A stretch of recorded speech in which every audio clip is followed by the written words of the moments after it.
সিয়াম আমাদেরকে হারাম ছাড়ার প্রশিক্ষণ দেয়। সিয়াম আমাদেরকে বলে তোমার যা মনে চায় তা করতে পারবা না। অনেক অবৈধ কাজ করার সুযোগ আসে, তোমার মনেও চায় কিন্তু করা যাবে না। কারণ যে তুমি রোজা রয়েছো, রোজা রেখে তুমি ট্রেনিং নিয়েছো যে পানি থাকলেই খাওয়া পান করা যাবে না, খাদ্য থাকলেই খাওয়া যাবে না, ক্ষুধা থাকলেই খাওয়া যাবে না, আল্লাহর ভয়ে বেঁচে থাকতে হবে। এই বিষয়টাকে সামগ্রিক জীবনে অ্যাপ্লাই যেন করি, সেই শিক্ষাটাই রমজানের রোজা আমাদেরকে দেয়। আল্লাহ আমাদেরকে সেই শিক্ষা গ্রহণ করার তৌফিক দান করুন।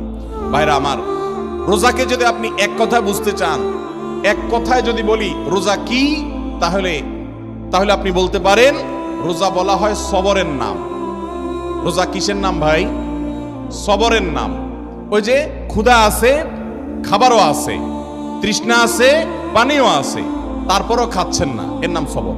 এর নাম কি? ধৈর্য ধারণ করা, নিজেকে নিয়ন্ত্রণ করতে শিখা। আমাদের যুবকদেরকে উচ্ছৃঙ্খল হওয়ার জন্য হাজারটা আয়োজন ভোগবাদী এই সমাজে আছে। ইসলাম শুধু বলে ভোগ নয়, ত্যাগ করতে শিখো, কন্ট্রোল করতে শিখো, নিয়ন্ত্রণ করতে শিখো নিজেকে। যেখানে সেখানে ডাইরেক্ট হয়ে যাওয়া নয়, নিজেকে আটকে রাখা, নিয়ন্ত্রণ করা, সবর করা। সবর মানে শুধু বিপদে ধৈর্য ধারণ করার নামই সবর নয়। সবর মানে নিজেকে যে কোনো কাজে আবদ্ধ করে ফেলা, এটা হলো সবর।